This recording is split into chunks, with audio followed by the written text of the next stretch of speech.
Muito obrigada, Marcos Cardoso. Uma ótima tarde para você e para você que está em casa e que confere agora os destaques desta edição. Repasse de emendas impositivas aos vereadores de Teresina será destinado apenas para algumas áreas. A decisão gera polêmica na Câmara Municipal. Vamos estar lutando para que sejam liberadas todas, conforme um acordo que foi feito aqui com os representantes da Prefeitura Municipal de Teresina. Governador Wellington Dias cria corregedoria para encaminhar parecer aos gestores sobre os processos referentes à reforma administrativa. Aqui no estúdio, uma conversa com o presidente estadual do PCdoB, Osmar Júnior. Vamos conversar também com o presidente estadual do PSDB, Luciano Nunes, que faz críticas ao projeto da reforma administrativa. E você vai ver também nesta edição, sob o comando do auxiliar Maradona, a ordem para a equipe do River é mais trabalho e pouca conversa. Trabalhar mais e conversar menos para que a gente consiga o objetivo nosso, sair dessa situação e somar o maior número de pontos possíveis. Essas e outras informações agora no Dia News, primeira edição.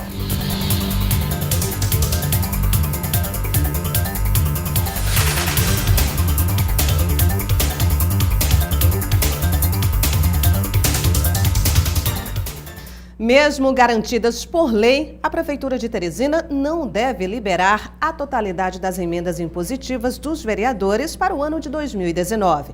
Com a base aliada, o prefeito Firmino Filho já articula liberar 3 emendas prioritárias de cada parlamentar. De acordo com a Lei de Diretrizes Orçamentárias de 2019, o recurso total para o município era de 3 bilhões de reais.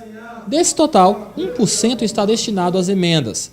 Estes dispositivos são formas livres de indicação de recursos para cada parlamentar. Mesmo estando garantidas na Lei de Diretrizes Orçamentárias, a liberação das emendas parlamentares impositivas não estão certas para o ano de 2019. O que o prefeito Firmino Filho já encaminhou para esta casa é de que vai liberar pelo menos as 3 prioridades de cada parlamentar. Quem ficou com a missão de anunciar a decisão foi o vereador Inácio Carvalho, do PP.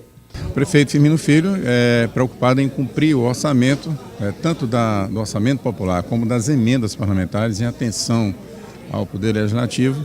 Nos solicitou essa interlocução desse levantamento daquelas que são consideradas as prioritárias. Solicitei agora para que cada um dos vereadores pudesse apresentar isso amanhã.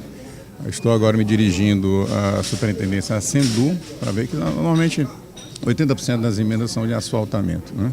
Eu estaria agora conversando com o superintendente, doutor Marco Antônio Aires, para ver como é que está a sistemática de atuação da superintendência relativamente a asfalto. Se não liberadas na totalidade, a oposição garante que pode até judicializar a questão. Vamos estar lutando para que sejam liberadas todas, conforme um acordo que foi feito aqui com os representantes da Prefeitura Municipal de Teresina.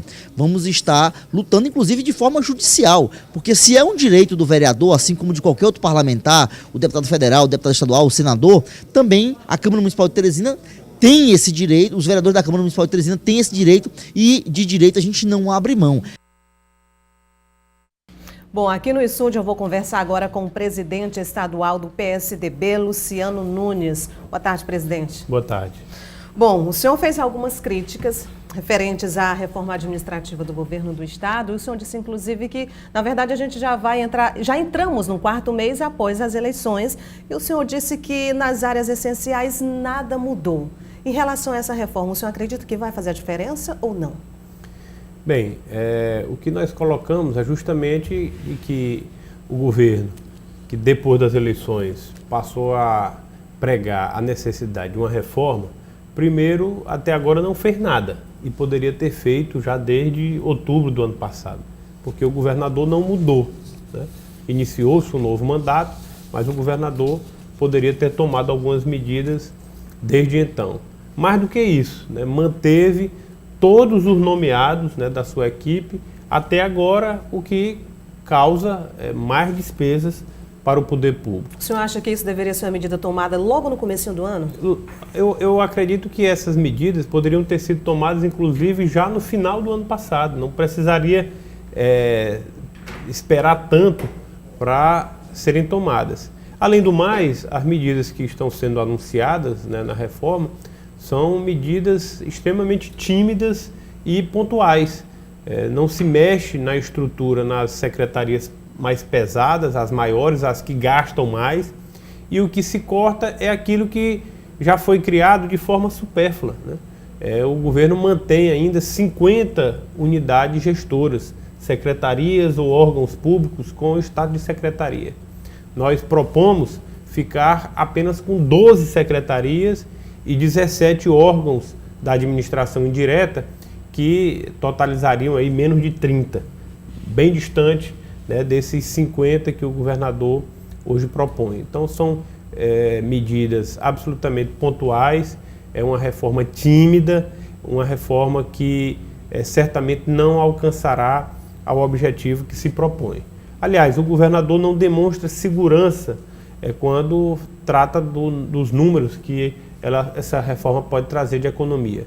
Primeiro falou em 500 milhões de economia, depois recuou para 150 milhões e o número que anuncia agora é de 300 milhões. Mas só com esses cortes dessas coordenadorias, que já foram criadas de forma equivocada, esse número chegará muito longe, né, de alcançar a meta que está sendo anunciada. O senhor falou em questão de ser uma reforma tímida. O fato do governador Wellington Dias não ter uma aliança com o presidente Jair Bolsonaro e da gente já conhecer vários problemas que existem hoje no Estado, inclusive a questão da Previdência, que é um gargalo sim para o atual governo ou para qualquer um outro. O senhor acredita que logo após as eleições, inclusive apontado todos esses problemas, se esperava de fato uma mudança, digamos, bem mais radical, o que não é o que o senhor está vendo no momento? Bem, primeiro é importante destacar de que se há um responsável pela situação que o Piauí se encontra hoje, essa pessoa é o governador Wellington Dias, porque ele não está iniciando um novo mandato, ele está no seu 4º mandato. Ele vem comandando os destinos do estado do Piauí há 16 anos. Então o problema previdenciário tem uma parcela considerável de sua responsabilidade. O colapso que nós vivemos hoje na saúde, na educação, na segurança, na assistência, com atraso de pagamento de fornecedores, falta de insumos, atraso de pagamento de terceirizados, tudo isso é fruto e resultado das gestões anteriores que o atual governador comandou. Então não há de que se falar em transferir essa responsabilidade para o governo federal ou para um governo anterior, diferente de outros estados, né? No Rio Grande do Sul, no Rio de Janeiro, em Minas Gerais, né, são os estados que se fala em crise hoje. Os atuais governadores podem colocar a culpa nas gestões anteriores, porque eram outros governantes. Aqui no Piauí, não. Então nós temos que chamar a responsabilidade do governador, da sua equipe, porque o que o Piauí vive hoje é de responsabilidade, é fruto, né, dos desmandos dos últimos governos.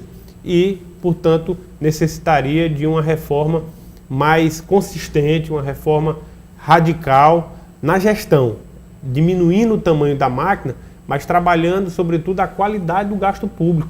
Nós precisamos ter dinheiro para investir em obras, gerar emprego e gerar desenvolvimento para o estado do Piauí. De que forma é que o senhor vê hoje a aplicação dos recursos públicos no Piauí? Olha, o Piauí vive, como eu disse, um colapso, porque o governador agigantou o tamanho da máquina para acomodação de aliados e não sobra recursos para investimento em áreas que são fundamentais. Ora, se não está tendo dinheiro nem para custear os serviços básicos, né, como saúde, como educação, segurança, nós estamos vivendo um momento de interdição de hospitais. A maternidade Evangelina Rosa, que é referência na obstetrícia aqui no Piauí, está interditada por falta de condições. Faltam medicamentos, falta material de limpeza, de higiene pessoal. Então, nós vivemos realmente um momento muito crítico e por isso é que nós nos manifestamos de forma que a reforma, como o governador apresentou, ela é muito tímida, muito acanhada, mera perfumaria e não vai atingir aos objetivos desejados e necessários para o Piauí. Bom, até bem pouco tempo o senhor ocupava uma cadeira na Assembleia Legislativa e com certeza conhece muito bem a maioria dos deputados que hoje estão naquela casa. O senhor acredita que essa reforma ela vai ser aprovada de imediato? A oposição vai ser, digamos, um ponto fraco no que for decidido lá em relação a essa reforma? Bem, naturalmente que a base do governo hoje lá ela é extremamente majoritária, né? Fala-se em 25, 26 deputados na base do governo. Então, não vejo dificuldades para o governador aprovar a reforma. Agora, na Assembleia, a Assembleia é a casa da discussão, é a casa do debate. A sociedade civil se manifesta, pessoas livremente podem procurar os deputados parlamentares do governo e da oposição, e eu acredito que essa reforma não sairá da forma que está entrando.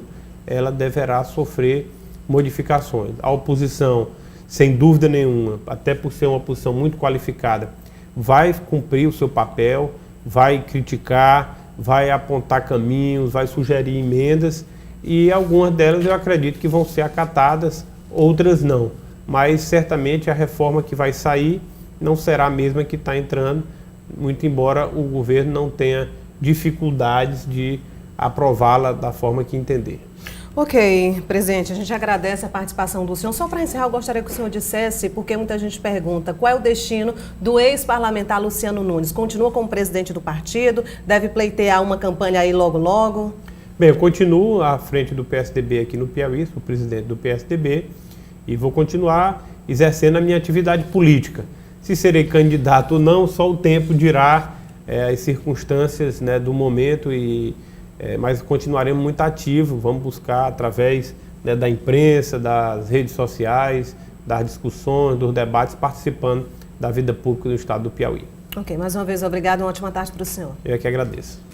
Agora um rápido intervalo e na volta a gente vai continuar falando de reforma administrativa porque o governador Wellington Dias deve criar corregedoria para encaminhar parecer aos gestores sobre os processos referentes à reforma administrativa aqui no estado.